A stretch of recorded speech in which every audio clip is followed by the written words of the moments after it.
parte responsable de que el libro esté acá, entre nosotros. Es nuestro primer libro y también es el primer libro de Pablo, así que es como una especie de nuevo inicio para ambos. Estamos muy contentos con la salida del libro, que fue un proceso bastante largo. Con Pablo hicimos el contacto porque él escribió algunas cosas para la revista y nos había contado del proyecto que estaba con este libro. Nos interesó casi inmediatamente, confiábamos plenamente en que iba a ser un proyecto que nos iba a gustar. Y bueno, prácticamente el libro nos lo dio casi terminado. Hubo ahí algunas cuestiones de edición que se trabajó con Lucía Salas, que es otra compañera de la revista que vive en España. Y siempre que se habla de cine experimental o que alguien intenta escribir al respecto, siempre está este miedo de decir cómo escribir sobre cine experimental, porque por lo general se suele hacer una crítica muy descriptiva sobre las películas. Y lo primero que nos pasó con los textos de Pablo es que eso casi que no existía, ¿no? Sino es como que estaba inventando nuevas formas de hablar de estas películas. Y otra cosa, quizás aún más importante, es que por primera vez se hablaba de estas películas y que existe en el libro que están, se pueden leer. La idea es que también se puedan ver. De hecho, la semana que viene organizamos una proyección de varias de las películas de las que se habla en el libro, así que los invitamos. Esto es en la Casa del Árbol, no me acuerdo bien la dirección, pero no importa. Después Córdoba y Juan B. Justo. Córdoba y Juan B. Justo. Ahí vamos a poder ver películas de Claudio Battini, Narcisa Hirsch, Pablo Mazzolo, que está por acá, y varios más. Así que bueno, muy contentos. Agradecer a toda la gente del Museo del Cine, a Paula, Leandro, Lucía, Eloísa, que nos cedieron el lugar, a Fernando Martín Peña, que es quien les va a hablar ahora de la película que vamos a ver, que es La flecha y un compás, de David José Cohon. Así que le cedo la palabra a Fernando. ¿Está por ahí?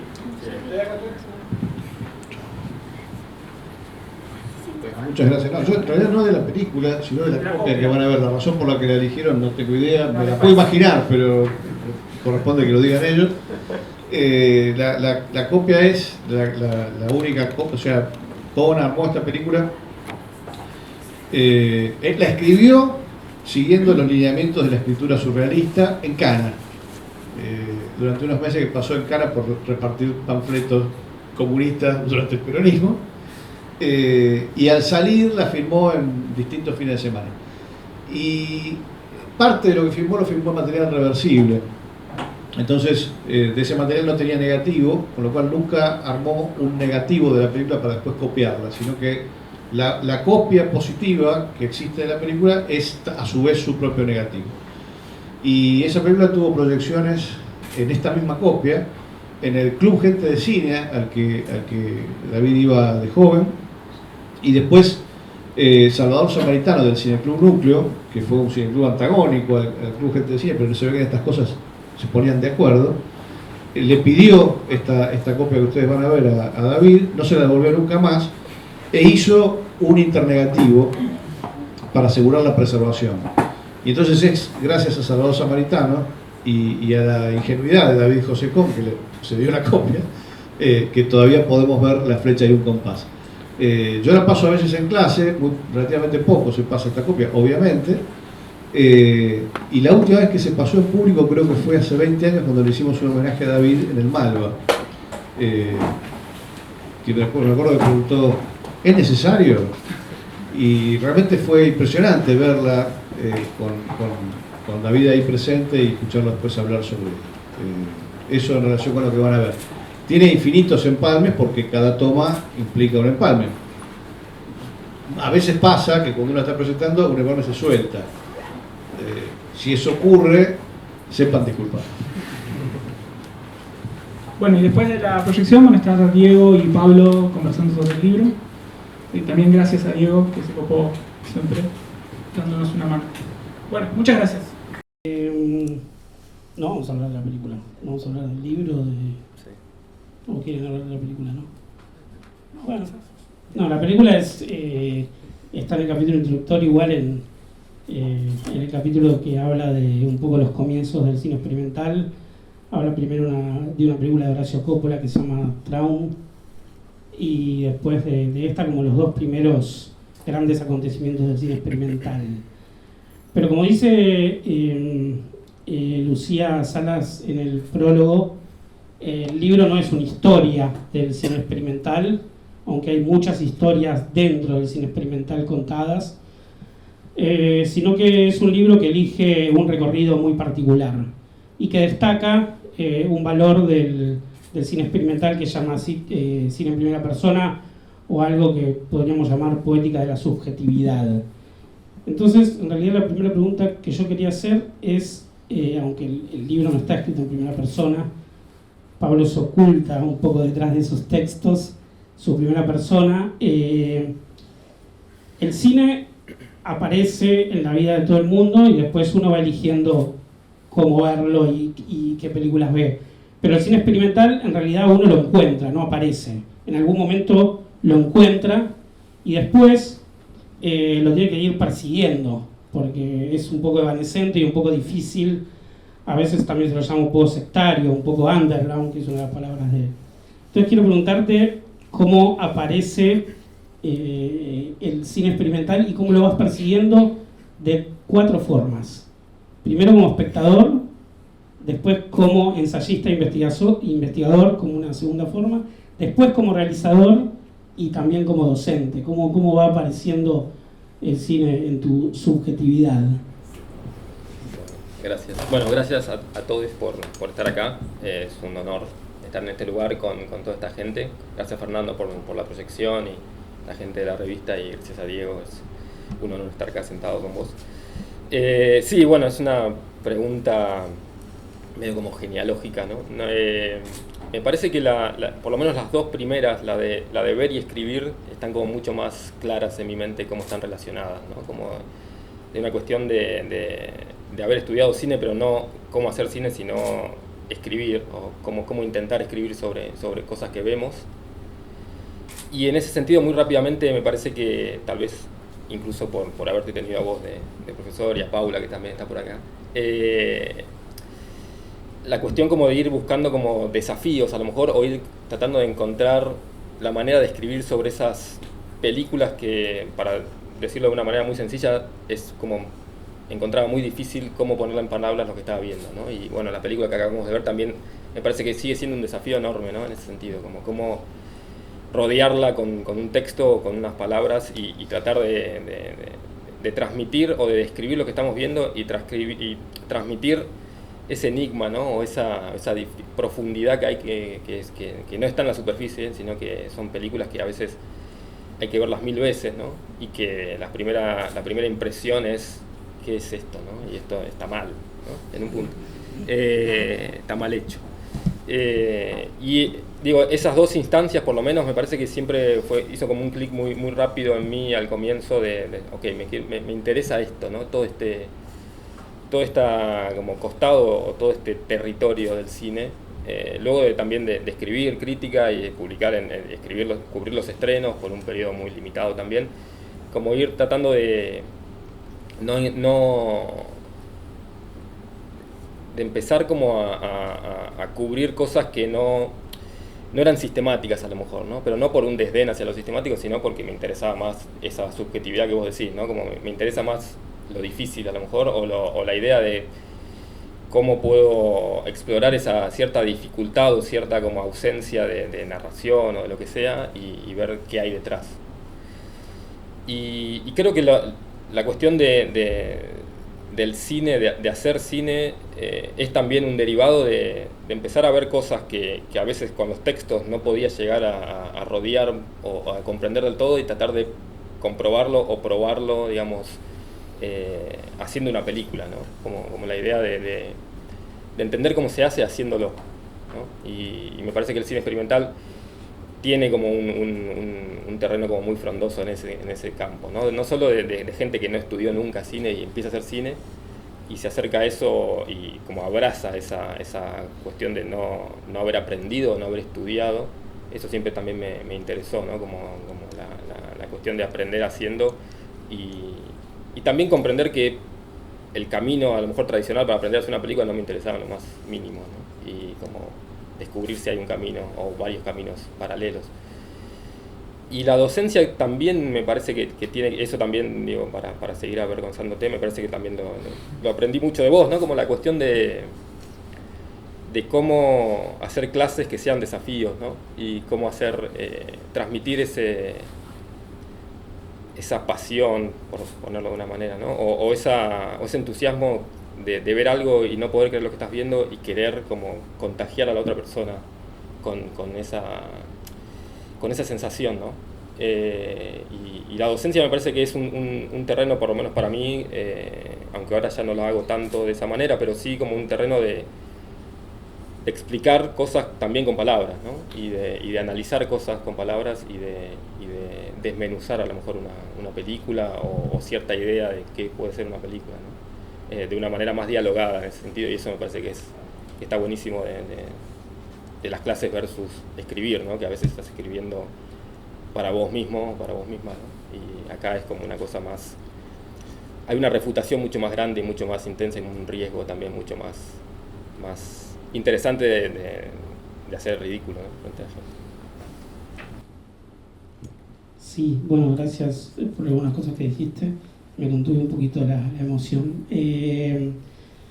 Hay en todo esto que decís algo muy interesante que está en toda la historia, creo que los diferentes capítulos del libro, más que en las historias personales de algunos y algunas realizadoras, que tiene que ver con esto de la relación entre teoría y práctica o de pensamiento y práctica, que es una relación conflictiva que atraviesa todo el libro y que justamente tiene que ver con que muchos de los realizadores, incluso era crítico de cine, Peña justamente compiló un libro en uno de los Bafisis que editaron. Vos en el libro lo dedicás a Silvestre Virón, que se escribe, o sea, es como Byron, pero él lo pronunciaba Virón, era hermoso eso. Silvestre Virón casi lo definís como el gran teórico del underground. Y bueno, está Simon Feldman, que justamente escribió un libro sobre su propia generación. Hay algo del orden de que hay más un pensamiento sobre el cine antes que aprender a hacer cine. Y el cine, en tu historia, como el de la mayoría de los realizadores, es como una defensa del amateurismo, de jugar o de romper las formas de hacer cine más que de aprenderlas, de desaprender, digamos, ¿no? ¿Cómo fue esa lección? Porque me parece que en ese sentido, en el casi capricho o la forma ensayística, vos buscaste más ese juego del pensamiento contra el cine o el pensamiento para deshacer el cine. ¿Hay algo de eso? Sí. Como a lo mejor nunca lo había pensado hasta que lo acabas de mencionar, pero sí me parece como muy interesante la relación de todas estas personas, a lo mejor, y todos estos cineastas y estas cineastas con la reflexión, ¿no? Y no la reflexión como una cosa medio pretenciosa, pero sí con escribir o con como indagar en algo, y esa indagación ya es un aprendizaje y es como la luz verde para empezar a probar esas cosas, ¿no? Y en ese sentido me parece que también las cosas que, por lo que decía antes también, ¿no? Las cosas que más pienso que he aprendido o que he tenido como inspiración a la hora de salir a hacer películas o salir a pensar películas es justamente como esta cuestión de abrazar o de tratar de entender del otro lado esa subjetividad o esa primera persona como completamente caprichosa y por momentos completamente molesta y ridícula a propósito, ¿no? Como tratar de entender que que lo que puede parecer como un disparate o una película, como decíamos antes, una película mala, una película como ridícula que no se entiende, es al mismo tiempo siempre una manera de definir como las cosas que queremos hacer y las cosas que no queremos hacer y las cosas que no queremos prestarle atención, ¿no? Y en ese sentido, digo, la figura también de Silvestre Virón me parece que es como capital, ¿no? Es como un faro que iluminó y nunca iluminó demasiado, ¿no? Porque también es una figura completamente oculta, ¿no? Y me parece que volviendo a esos textos y volviendo a la producción de gente como él, está esta defensa, pero no una defensa porque no lo logramos y vamos a defenderlo como por casi por una cuestión de inseguridades, ¿no? Simplemente una cosa de que no, todo lo otro es completamente accesorio, parece, ¿no? Y no hace falta no hace falta tener recursos, no hace falta tener la posibilidad de mostrar lo que hacemos, ¿no? Muchas veces hay, y eso también es una cuestión que ilumina un poco la idea del libro, ¿no? Juntar un montón de cosas que para mí fueron muy importantes y son muy importantes, que a lo mejor nunca estuvieron juntas, ¿no? Y ahí hay un ejercicio también de unir lo viejo con lo nuevo y las cosas que pertenecen claramente a algo que podríamos decir el cine experimental y otras que no, y tratar de emparentar más que de reconstruir la historia, ¿no? Me parece que la reconstrucción de la historia es algo que es esencial, pero que no es lo que yo hago, ¿no? Y no es lo que me interesa tampoco hacer, sino justamente jugar con estas cuestiones de cómo una cosa se refleja en otra. Y bueno, en ese sentido la película de Cohen también tiene mucho de eso, ¿no? Visualmente, ¿no? Como una cosa que está todo el tiempo iluminando otra que a veces no tiene una respuesta, ¿no? Pero que nos damos cuenta que todo ese universo tiene sentido, es orgánico. No sé, creo que no contesté absolutamente nada. No, me gusta mucho que hayas destacado que muchas de las teorías o muchas de las cosas que dicen les cineastas experimentales son ridículas. Porque sobre todo Silvestre Virón, me acuerdo que venía a mi casa con unas fotocopias de unos catálogos de lo que él había creado y tenía como unas teorías que yo lo leía, me traía y no le entendía nada. Y veía las películas y no me parecía que tenía ninguna relación. Y que defiendas esta idea que es un poco ridícula, del modelo de representación opcional que él creó, que es genial. O sea, en oposición a las grandes teorías de modelo de representación institucional y modelo de representación primitivo, creó el opcional, que no era nada, o era todo lo que no quedaba ahí, y eso es muy interesante. De hecho, haces casi una crítica a un corto de Pablo Mazzolo que está acá en la sala, que decís que esas palabras que pone capaz que no están tan relacionadas con lo que ves, pero que el choque de eso que dices con lo que ves genera como una idea medio chocante. Ese ensayo, digamos, que hay en el libro entre palabra e imagen me parece muy buena y que va al núcleo del cine experimental, me parece. Sí, que bueno, que es como también la cuestión de ¿esta persona está jodiendo o es en serio lo que está diciendo? Digo, Silvestre Virón, por si no lo conocen, está siempre ese juego, ¿no? Como, o esto es genial o esto es no sé, es un disparate. Sí, el final de su vida tiene unos videos que eran increíbles, que no sabían si te lo trajo cargándote o si era una película eso. Filmaba su casa quinta, ponerle como...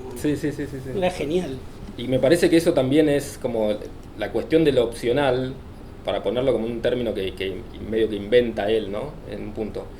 Pero que es completamente, y no necesita que yo lo diga ni que lo digamos nosotros, ¿no? Pero digo, como es como completamente válido y es igual de importante que el reverso, ¿no? Y en un sentido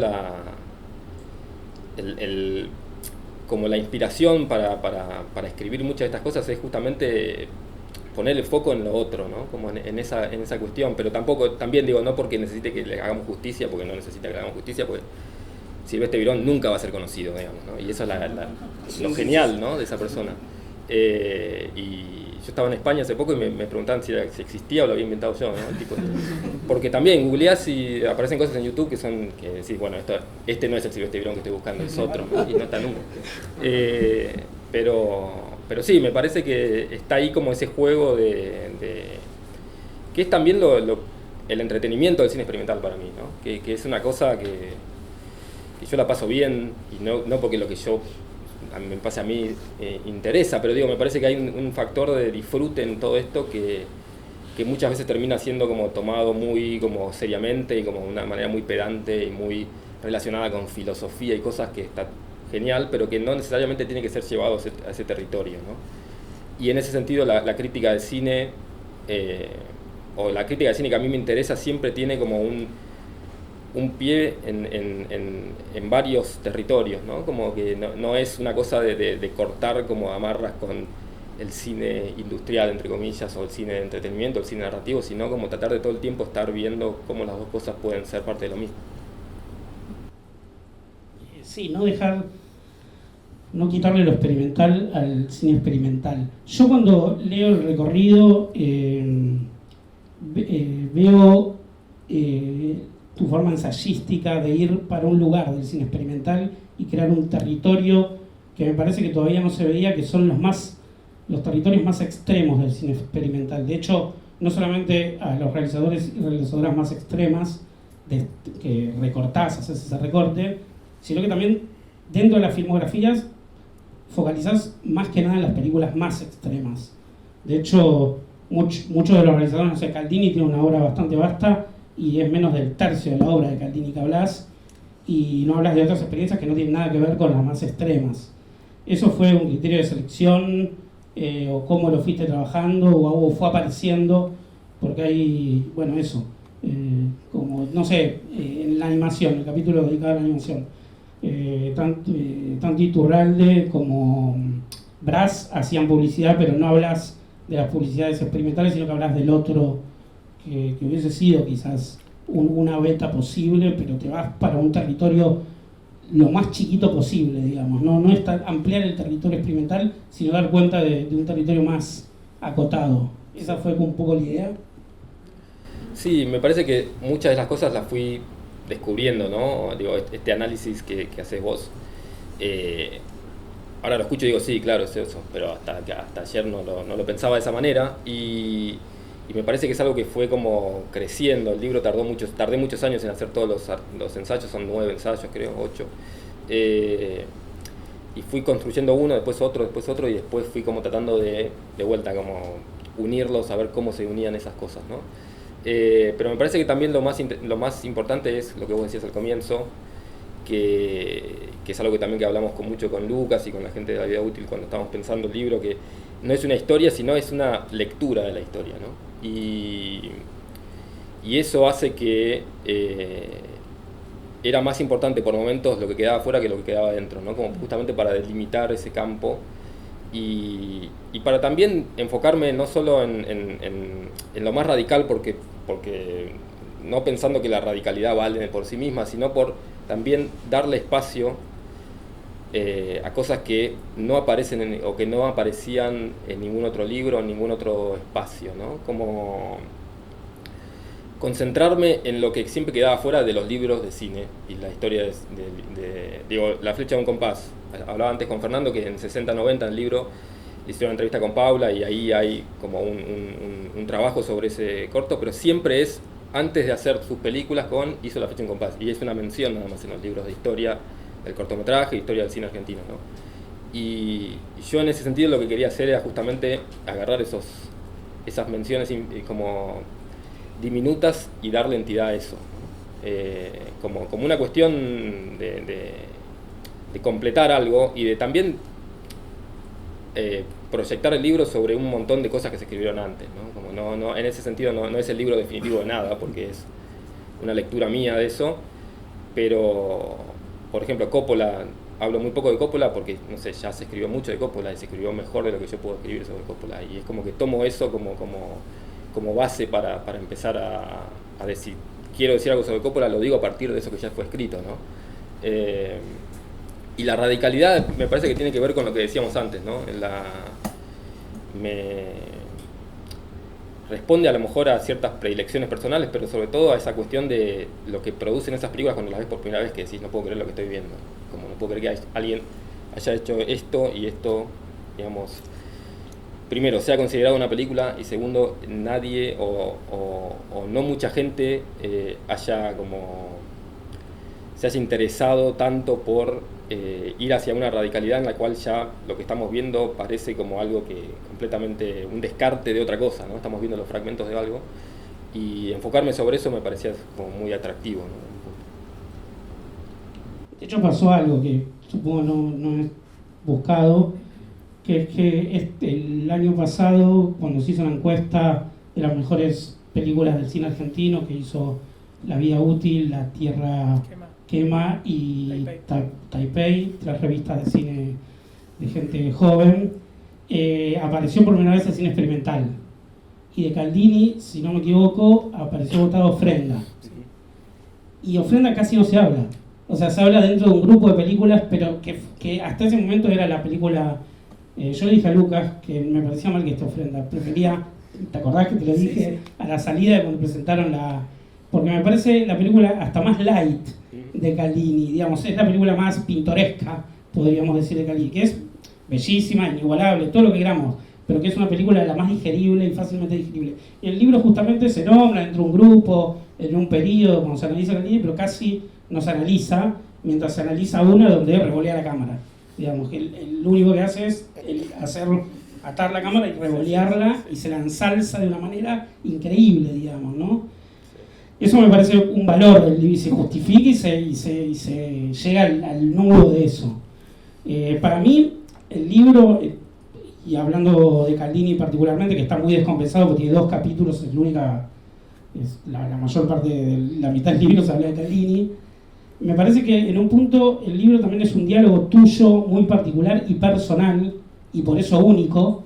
Es un libro que solamente podrías haber escrito vos, porque, por ejemplo, en un momento realmente me reí cuando decís, si alguien vio filmar a Caldini, no puede decir que, y nadie lo vio filmar a Caldini, solo él, que convivió con Caldini. Entonces me parece que ahí hay algo que es muy importante en el libro, ¿no? Que es el libro, ese diálogo muy profundo que vos hiciste, entrevistas inéditas a realizadores, hay como una búsqueda, que ese es el ensayo y el experimento, ese meterse. Para mí no es un libro sobre el cine experimental, sino en el cine experimental. Digamos, es alguien que está adentro y habla de adentro sin hablar de su obra, porque justamente no es ninguna de tus películas y no lo pones en diálogo con nadie. ¿Lo sentís un poco así, que es ese diálogo muy personal? Sí, o sea, sí. Que me parece que es como medio un caso psiquiátrico, ¿no? Pero psicoanalítico por lo menos. Sí, que en parte también el libro se fue formando o se fue armando a partir de conocer a estas personas y al mismo tiempo empezar a ver sus películas y programarlas, ¿no? Y como que empezó a quedar, como a decantar cierta cantidad o tal cantidad de residuo en mi cabeza de todas estas experiencias que dije, bueno, con esto sería una pena no como terminar de dar como un complemento a toda esa experiencia de mostrar esas películas, de dar clases de esas películas, de escribir en formas más breves sobre eso. Y fue como empezando a crearse una idea de una lectura más como profunda sobre todo ese fenómeno, ¿no? Pero es cierto que digo, por momentos hay una cercanía con el objeto que es como notable, ¿no? Notable en el sentido de que le pasa a esta persona que está ahí, ¿no? Pero volviendo a lo de Ofrenda, que Ofrenda está... También es la partecita, ¿no? Es la película de Flores de Caldini. De las margaritas. Me parece que también esa cuestión de no ir a eso, ir a otras películas, tiene que ver con la cuestión de derribar o intentar derribar como ese lugar común de que el cine experimental no se entiende nada, ¿no? Y que es siempre una cosa así loca, por decirlo de una manera. Y que hay una lógica muy clara, ¿no? Y sobre todo en gente con Caldini, a lo mejor Caldini es como como la viga central del libro, justamente porque veo ahí un montón y porque conozco a lo mejor mucho más su obra que otras, pero veo ahí esa cuestión de que todo tiene un porqué y el cine experimental también debería ser sostenido con la misma rigurosidad que el cine autor o de autora o lo que queramos llamarlo, ¿no? Y que una película que son fotogramas de margaritas tienen por qué ser y tienen una lógica muy clara y muy precisa, pero hay otras que son mucho más a lo mejor como jugosas para analizar, ¿no? Y a lo mejor ese descarte de los clásicos o de lo más conocido tiene que ver con, me parece que hay ciertos elementos o ciertas películas de ciertas personas que transmiten mucho mejor esa cuestión de esto no está hecho al azar, esto no es de casualidad y esto no importa todo lo mismo, ¿no? Sino que en los mejores casos del cine experimental me parece que hay un manejo de los materiales y un dominio que es increíble, ¿no? Yo decía que es un diálogo tuyo con los realizadores, pero que restituye en todo el libro el diálogo que hay realmente en el cine experimental argentino. Restituye un diálogo que hubo, mejor dicho, e inventa un diálogo que hasta que yo leí los capítulos nunca lo había hecho, digamos, ¿no? Quiero decir, por ejemplo, la película que revolea la cámara, que es Gamelán, es un diálogo entre Narcisa Hirsch y Caldini, que yo no lo conocía y conocía la película Come Out de Narcisa Hirsch, basada en una obra musical de Steve Reich, que vio Caldini, cuenta el libro y como respuesta hizo la película de Revolear la cámara, ¿no?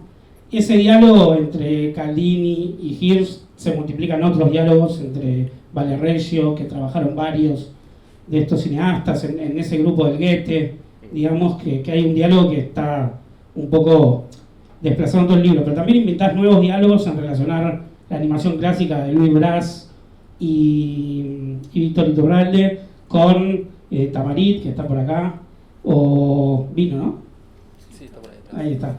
O con otras personas que yo no veía, nunca hubiese visto ese diálogo, ¿no? Sí. Y que quizás incluso Tamarit mismo no lo vio, pero que está y que lo inventás. Entonces como que hay como una red, el libro está jugando con una red de diálogos que me parece muy interesante. Sí, perdón por inventar cosas a lo mejor que no están atadas a la realidad. Pero sí, me parece que es lo más... por un lado es lo más ensayístico que tiene el libro, ¿no? Como esta cuestión de... que es algo que me interesa mucho independientemente de la escritura y todo, como de tratar de agarrar dos objetos que no pertenecen a lo mismo y tratar de encontrar cuál es el borde en el que se tocarían esos dos, ¿no? O cuál es el borde, o cuál es el ángulo en el cual vos lo mirás y decís, bueno, esto se parece. Pero de vuelta, no por una cuestión de capricho, de vamos a ver cómo se parecen dos cosas distintas. Porque me parece que hay a veces, y en este sentido el libro trabaja con el pasado y el presente todo el tiempo, de tratar de establecer como lazos invisibles en un punto de un mismo espíritu de cómo hacer las cosas, ¿no? Y ese espíritu puede traducirse en una película pintada con tinta china o otra cortada con una tijera y pegada, ¿no? Y me parece que el procedimiento o los procesos muchas veces son completamente opuestos, pero se puede ver a veces casi como una intención muy afín en eso, ¿no? Como una manera de pensar el cine y de aproximarse al cine, que el resultado es completamente distinto, ¿no? Pero el espíritu de la intención a veces lo veo como emparentable en una línea casi como cronológica, ¿no? Por más que muchos de los cineastas y las cineastas actuales a veces no vieron nunca las películas con las que yo la estoy emparentando, ¿no? Eso tampoco me parece mal y no me interesa tampoco la rigurosidad de si eso sucedió o eso no sucedió, ¿no? Si esta persona conoce, ¿no? Porque muchas veces la influencia no tiene nada que ver con haber tenido una experiencia directa con eso, ¿no?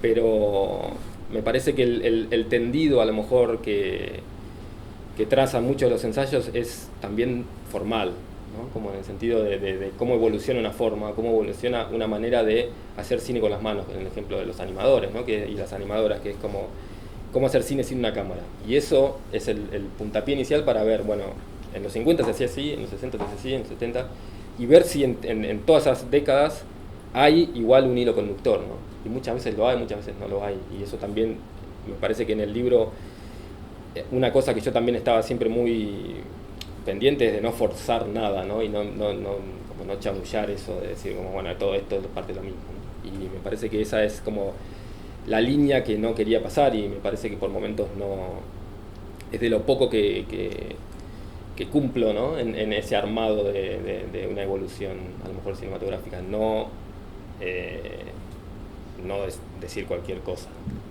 que a lo mejor lo digo, pero hay algo Caldini ocupa mucho lugar en el libro, está destacado toda su poética de la subjetividad y su cine en primera persona, y está muy bien explicado a través de muchas películas. Y, sin embargo, esa subjetividad que vos inventás en el libro y que defendés, es una subjetividad que me parece más política que psicoanalítica. Y con esto quiero decir, cuando Di Tella hizo un documental sobre Caldini, que no está para nada evocado en el libro, pensó la idea de Caldini como una persona con una especie de background psicológico, y que la ponían en sus películas. El taller del padre y sus herramientas, la relación que tenía con un amigo, el que vivió un montón de tiempo no sé en dónde, y ese tipo de cosas en este libro no aparecen, pero la subjetividad aparece como forma de, con los procedimientos, tomar posición en el contexto político e histórico, y así expresar la subjetividad a través del cine mismo, no tanto de poner en escena un recuerdo, como psicoanalizar a la persona, y sobre todo esa vieja idea de crítica literaria del determinismo biográfico, que porque vos de chiquito, tu padre tenía un taller, después de grande hiciste... O sea, elude todo eso, y de hecho los personajes del libro, porque hay personajes y los capítulos tienen nombres propios, Narcisa Hirsch, Claudio Caldini, Pablo Mazzolo, y mucho más, no están en un contexto político respondiendo. Bueno, Silvestre Virón, cuando en el medio del Longaniato hace Campos Bañados de Azul, ¿no? Como que es una película eminentemente política. Entonces, ¿cómo construiste eso, y qué también te parece, para un poco de polémica, si querés decir algo sobre la película de Di Tella y Caldini? Si vamos a... Cine debate, ahora todos participan. Hachazo vamos a dejarlo al lado un segundo, pero no, me parece que, gracias, digamos, por lo que decís, digamos, me alegra mucho que veas eso, y que sobre todo, digo, se note la no inclusión de datos como que no interesan, ¿no? Que por lo menos no son interesantes a la luz de este ensayo, ¿no? O de esta manera de abordar estas películas, que es esta cuestión de, a veces, los pocos textos que hay sobre cine experimental argentino, sobre todo los de, no sé, 20, 30 años atrás, hay un regodeo muy grande en eso, ¿no? Esa cuestión de estas son toda gente loca, ¿no? Y no hay un trabajo sobre las películas, y eso me parece que es el eje, ¿no? En este caso, de tomar la película o analizar las películas como el centro o lo que importa, y de ahí ver qué es lo que la película transmite de la época, de la cuestión política a lo mejor, y sobre todo de la política, porque también salgo en un capítulo sobre el cine underground, que ahí me parece que hay una carga política como muy evidente. En el resto de los capítulos, en el resto de las décadas y las generaciones, a lo mejor lo político está como una filosofía de cómo posicionarse frente a la creación de una película, no como una literalidad política, sino en Caldini, por ejemplo, también, ¿no? Eso como no... La política está como fundida con la forma de las películas, ¿no? Y al analizar las películas tan de cerca, me parece que eso es lo que siempre tomé como guía para decir, bueno, no correr el eje y no empezar a sumar un montón de cosas que no hacen a por qué esta película es buena, ¿no? Y por qué este cineasta o esta cineasta es como digna de ser explorada, no por de dónde venga o por cuál es la anécdota que hay detrás de la película, sino porque la película misma lo diga o no lo diga. Y eso también tiene que ver con esto que hablábamos antes de por qué algunas películas se mencionan. Gamelán, decías, Gamelán creo que aparece cada 5 páginas, se menciona Gamelán en el libro, más o menos, ¿no? Y eso me parece que tiene que ver con una cuestión que es, ahí veo ciertas cosas que en las otras no veo, ¿no? Y vamos a concentrarnos en esas en un punto. Y después lo de Hachazo, sí, qué sé yo, no sé. Me parece que hay ahí una cuestión más de construcción de personaje, y esa construcción de personaje me parece que es dudosa por momentos, o ficticia, ¿no? En un punto, y que a lo mejor es así, ¿no? A lo mejor Caldini es esa persona, pero es lo que menos me interesa de Caldini, que sea esa persona. Me interesan mucho más las películas, y eso es, por lo menos a la hora de hacer un documental o a la hora de hacer un libro sobre cine, es tan jugoso eso que concentrarse en otra cosa me parece como un despropósito, ¿no? Porque hacer un libro o que te publiquen un libro es un quilombo. Esa es la reflexión de hoy.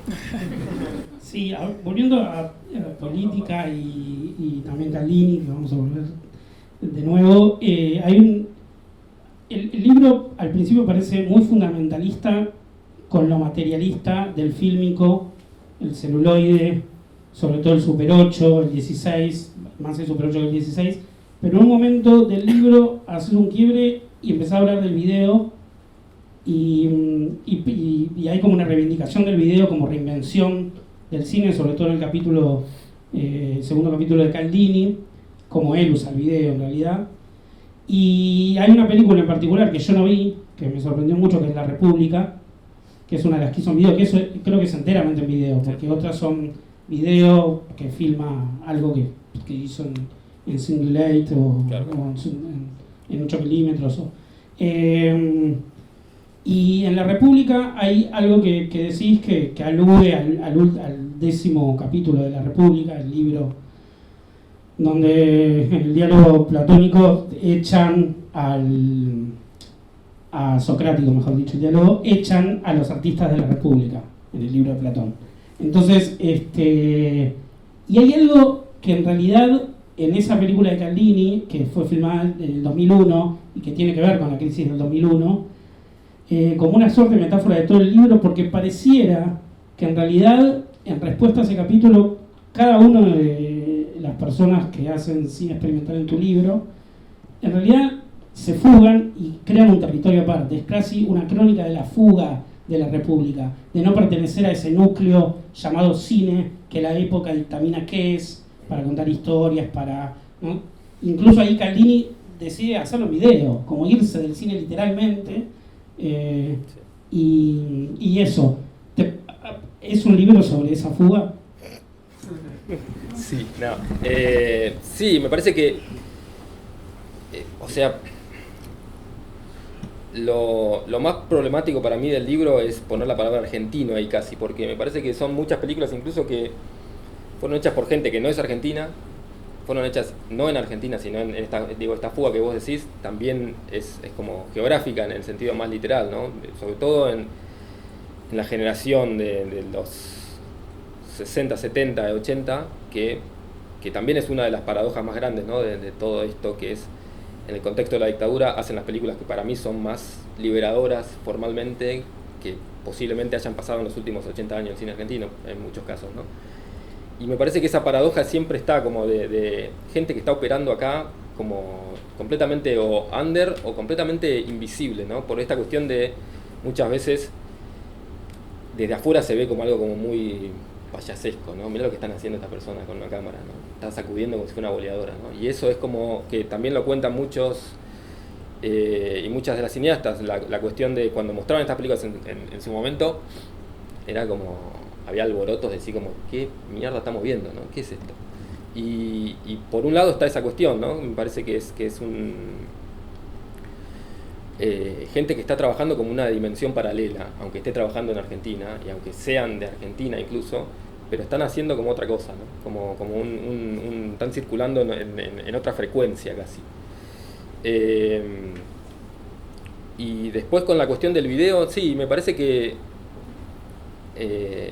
una de las cosas que más me siguen interesando, y cada vez más, porque cada vez la cosa está peor en términos de cierto purismo y todo eso, es como tratar de no alimentar ese dogmatismo, ¿no? de lo analógico versus lo otro, lo digital, ¿no? Y que una persona que, digo, en el caso de Caldini, pero como muchas otras personas también, ¿no? que han logrado o han plasmado de tal manera como el entendimiento de una tecnología analógica, de un segundo a otro elijan trabajar en otro formato porque es el formato que mejor representa lo que están viviendo en ese momento, me parece brillante, ¿no? En un sentido, y me parece que eso anula todo tipo de jerarquía, decir no voy a trabajar o no voy a hablar de esta película porque en realidad está hecha en Digital 8 o lo que sea, ¿no? Y me parece que es una de las expresiones, una más de las expresiones que el cine de Caldini en este caso nos ofrece, ¿no? Y en ese sentido me parece mucho más interesante eso que esta cuestión a lo mejor de cierto regodeo en lo analógico que sigue estando hasta el día de hoy, ¿no? Como que se filma en analógico ya por capricho por momentos, pero peor que eso, como si el hecho de hacer una película en Super 8 en 16 ya es un acto creativo en sí mismo, cuando en realidad no tiene nada que ver, ¿no? Y muchas veces el Digital 8 o la peor cámara que tengas o un teléfono puede ser mucho más cinematográfico y tiene mucho más que ver con a lo mejor lo que estamos hablando que una película hecha toda prolijita, ¿no? En un laboratorio. Ese dogmatismo a lo mejor es lo que más me provoca como cierto rechazo de cierta manera o ciertas ganas de querer como combatir eso, ¿no? Y eso también es porque la razón por la que hay muchísimas películas que no están mencionadas en el libro, y esto no digo que las personas que no están es porque me parece que hacen eso, pero es como una selección que responde a muchos criterios, y muchas de las cosas que están afuera son cosas que no me interesan o cosas que no hacen a la lógica de los ensayos, y que incluirlas también para cuestionarlas no es algo que me interesa hacer, ¿no? Como esa cuestión de nada más tener que mencionar lo que sí hay que mencionar y encima para decir esto no va por lo que yo estoy diciendo, me parecía ya como medio ridículo, ¿no? En ese sentido. Hay una cosa también muy buena para abordar el cine underground experimental en el libro, que no es el juego de la oposición cine industrial, cine underground. De hecho, no hay como ninguna crítica al cine industrial, como si casi no existiesen. Por eso a mí también me parece esto de la fuga. Ellos se van del cine como lo conoce todo el mundo, pero no para cascotearlo, sino para inventar un territorio nuevo, sí. Donde viven estos personajes. De hecho, no hay, creo que alusión a ninguna película por fuera del cine experimental. Siempre se recurre a ese territorio, incluso en el primitivismo alemán, en el cine de la década del 20, de los experimentales. Y en ese sentido, me parece muy buena una nota al pie que recupera esta idea del cine degenerado de Hitler, como casi como positiva, como diciendo, sí, somos cine degenerado, pues, que los expulsó justamente de como la historia del cine, el cine alemán. Bueno, esto no era una pregunta, pero bueno. No es una apología a Hitler igual. No, pero que me parece que está bueno esa idea de la extraterritorialidad. Es como la palabra queer o el insulto que uno se lo toma y como que claro. El cine experimental degeneró al cine, pero como un territorio aparte, digamos, ¿no? Sí. No fue una apología tampoco mía, ¿no? No está en el libro ni... Se queman todos los libros. Bien. Bueno, vamos a abrir preguntas. Sí. Si alguien quiere hacer una pregunta sobre el libro, sobre el cine experimental. Una pregunta que yo tenía es, vos, algunas de tus películas pueden ser consideradas found footage. Y esa tendencia del cine experimental, si es que vos la considerás una tendencia del cine experimental, no está abordada en el libro. Y hay cine, no solamente el tuyo, obviamente, bueno, hablas de tus cines, pero digo, ¿qué pasó con eso? ¿Que no entró, no te parece? ¿No te gusta el cine found footage argentino? No, para empezar hay un gran libro que hiciste vos con Leandro, que también está por acá, de cine donde vos también escribís, sí. No, pero también me parece que son esas cosas fueron, a lo mejor en los garabatos que yo que hice al comienzo para decir, bueno, el libro debería tener estas cosas, cuando fui pensando en una estructura del libro, pensé incluir eso. Y después hubo muchas de esas cosas que, justamente por suerte de rechazo como a tener que tocar todos los temas, ¿no? Y tener que ser representativo con todos los fragmentitos de la historia y las tradiciones y todo, fueron quedando afuera porque me parecía que a lo mejor era muy caprichoso incluirlos y no había un sustento a lo mejor o un espacio para escribir sobre eso de una manera que no fuese simplemente estas películas están todas unidas porque son hechas a partir de cachos de películas de otra gente, ¿no? No logré, y esto no lo digo como algo bueno, no logré hilvanar como una lectura de toda esa producción, ¿no? Y así me pasa lo mismo con obras de cineastas, ¿no? Que es como una... No encontré el espacio para escribir sobre eso. Sí, yo creo que igual hay algo también muy destacable del libro, es que si bien usas categorías preexistentes, Found Footage podría ser una categoría preexistente como cine estructural o el concepto de cine underground o algunos otros conceptos que usás para la animación, como en el interior de los capítulos de los pequeños ensayos empieza a haber como una puesta en crisis de ese concepto, digamos, y hasta llegás a incorporar películas, como dije antes, películas que nadie las consideraría animadas como cine de animación. Digamos, hay algo de poner en crisis también las categorías del cine underground o experimental. Sí, o sea, creo que usamos las categorías, o por lo menos yo uso las categorías como porque nos ayudan, ¿no?, a organizar, ¿no?, como esta cuestión de como el estructuralismo, de que cada película tiene hay distintos casilleros y podemos ir metiendo las películas en los distintos casilleros, las tradiciones o los subgéneros o como queramos llamarlo. Eso me parece que siempre es algo muy... A mí me interesa mucho, digo, por esta manera, a lo mejor un abordaje más estructuralista de cómo ir partiendo la historia y partiendo lo que se supone que es todo igual, ¿no?, que cine experimental es todo lo mismo, que cosas que tienen 2 o 3 ejes en común y después todo vale de la misma manera, como ir cuestionando todo eso, ir segmentando para decir no todo es lo mismo y estas cosas no tienen nada que ver con esa. Incluso dentro del cine experimental hay películas que, digo, están en contra de otras, ¿no?, y como que tratan de borrar eso, ¿no?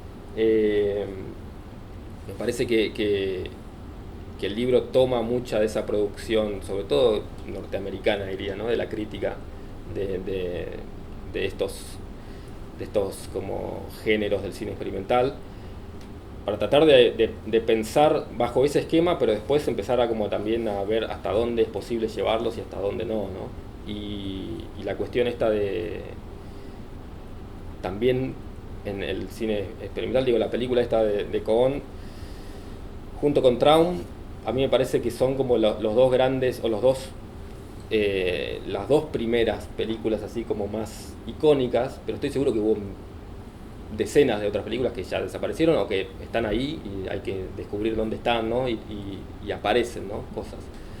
Y en muchos de los capítulos, sobre todo cuando se habla en la animación, por ejemplo, hay un montón de películas ahí, o hay 2 o 3 que menciono, que fueron hechas por cineastas que jamás las consideraron una obra cerrada y después empezaron a circular dentro de otros ámbitos, y desde el punto de vista o la perspectiva actual, yo pienso esto es una película experimental que puede estar en esta tradición completamente afín y puede funcionar perfecto, ¿no? Y también uno de los límites ahí era como o uno de los diálogos conmigo mismo, ¿no?, como hasta qué punto estoy como inventando cineastas cuando no lo eran, ¿no?, y formándolos y metiéndolos en una tradición que es mucho más grande que lo que hacían a lo mejor, y ese juego también es bastante peligroso por momentos, ¿no?, porque me parece que hay muchas veces que eso puede salir mal, ¿no?, y terminás como inventando cineastas, inventando películas y películas que nunca funcionaron o que nunca circularon, pero eso también me parece que es algo como muy de lo mejor que tiene el cine experimental, ¿no? Digo, pues si tomamos el parámetro de que todas las películas que se mostraron, se exhibieron públicamente son las que podemos hablar, la mitad de estas películas no existen en el libro, ¿no?, porque son películas que circularon de una manera completamente under o completamente casera, ¿no? Digo, se mostraban, o muchas de las películas que aparecen ahí en el texto inicial de los 60, 70, se mostraban en los garages de los cineastas y las cineastas, ¿no? Y eso como también hay que como creer un poco en lo que, en ese circuito paralelo, ¿no?, para decir, bueno, esto también es parte, ¿no?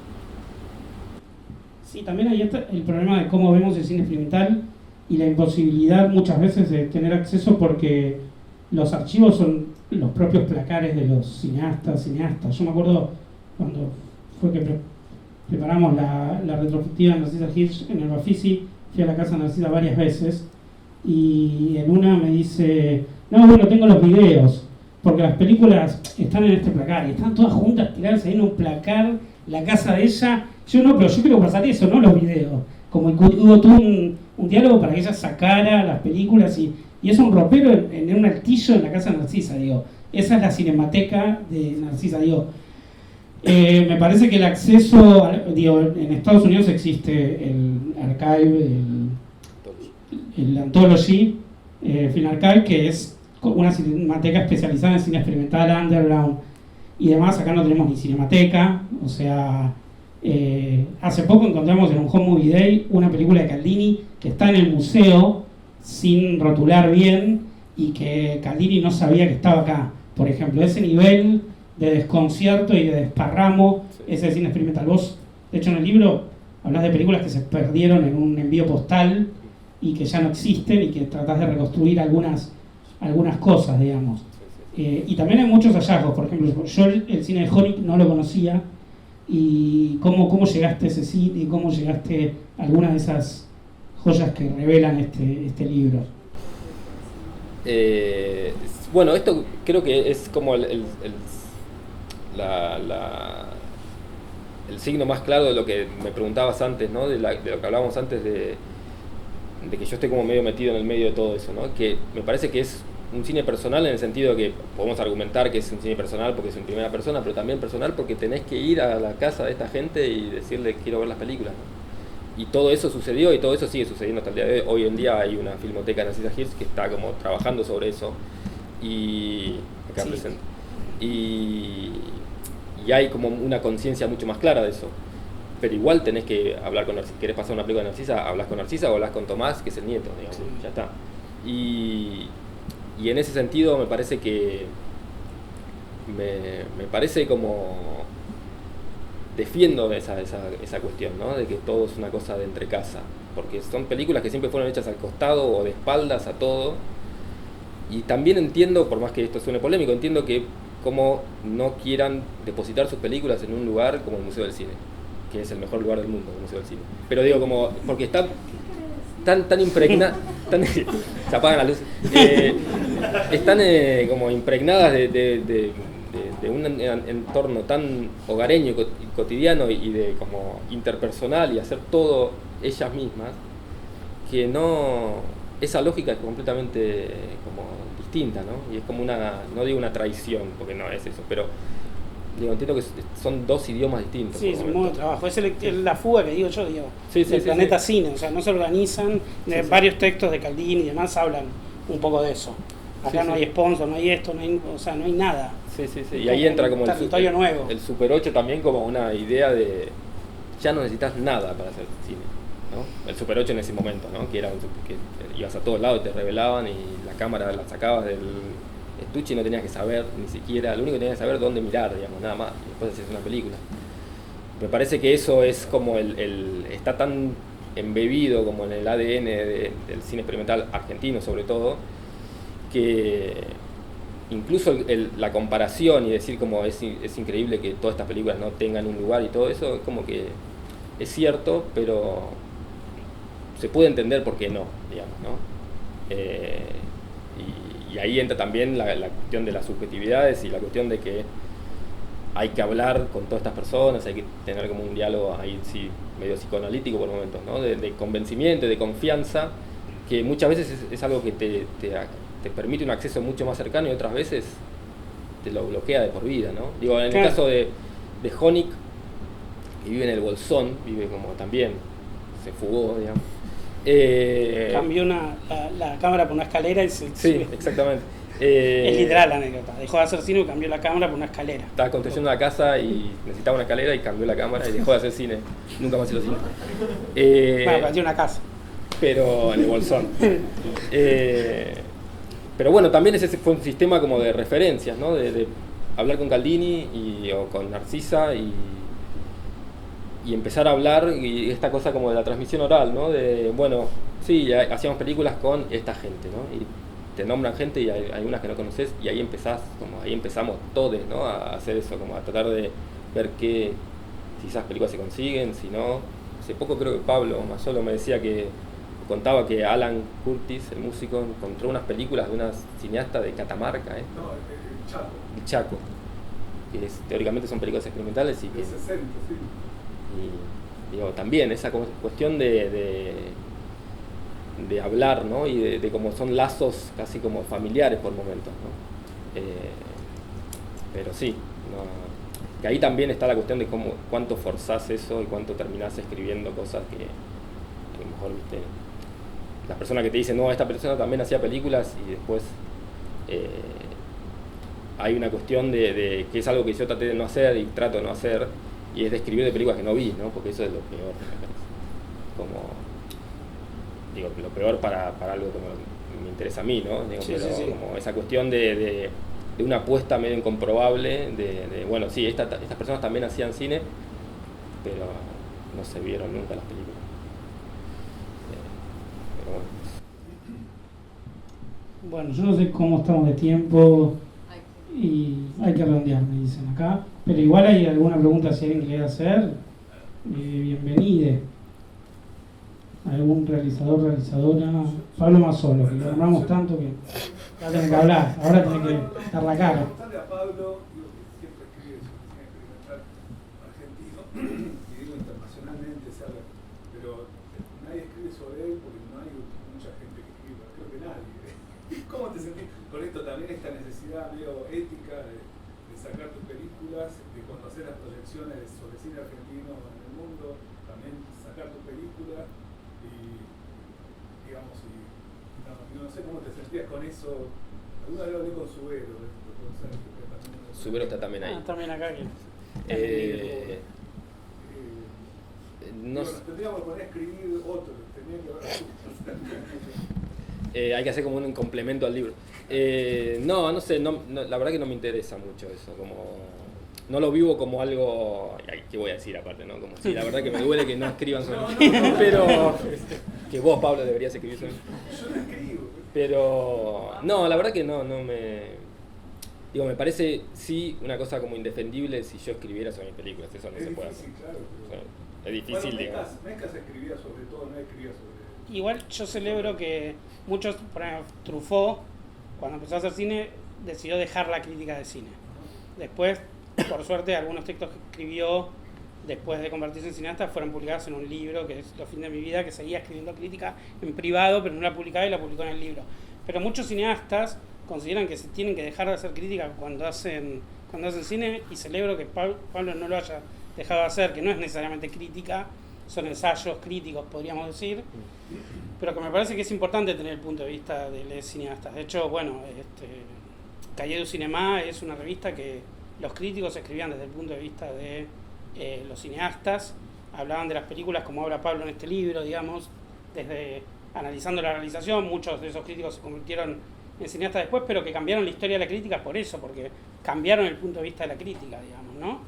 Entonces me parece que también es celebrable de este libro que Pablo tome posición sobre el cine experimental haciendo cine experimental. Por eso empecé diciendo que ese cuádruple papel de espectador, ensayista, realizador y docente le da valor al libro, me parece. Y que además muchas de estas personas escribían, reflexionaban, dieron clases, Caldini, muchos tenían como ese cuádruple papel también. Es parte de la historia del cine experimental.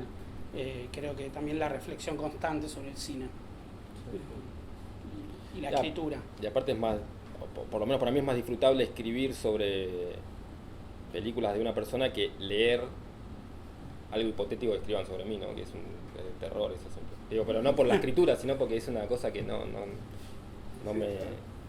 es que me interese eso, ¿no? Como que me parece más interesante la posibilidad de estar como dando una opinión, que me parece que es algo que cada vez sucede menos, ¿no? La cuestión de que cada vez hay más proyecciones, más festivales de cine, pero después cuando querés buscar críticas de esos festivales o de esas proyecciones no hay nada, nunca.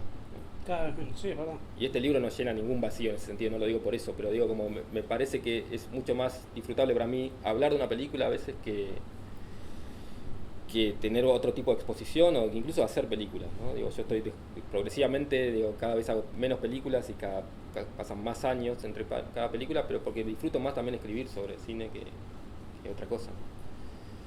Igual eso es muy del cine experimental, cineastas que hacen un corto de 3 minutos después de 4 años, que lo contás en el libro. Narcisa Gil decía que en una época, cuando yo la conocí, en los 90 decía, yo filmo un fotograma por año.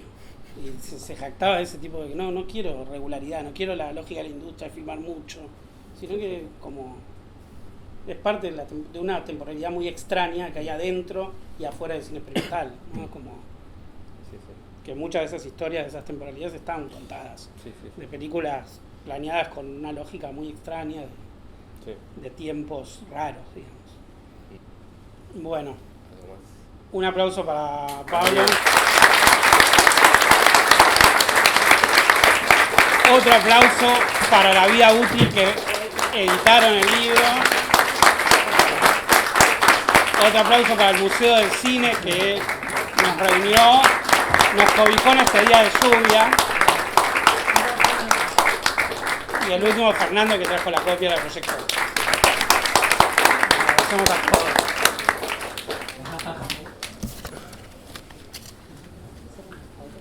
Dale. Sí, acá. Sí.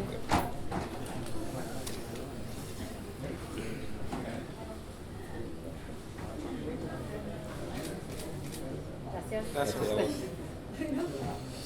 Bueno,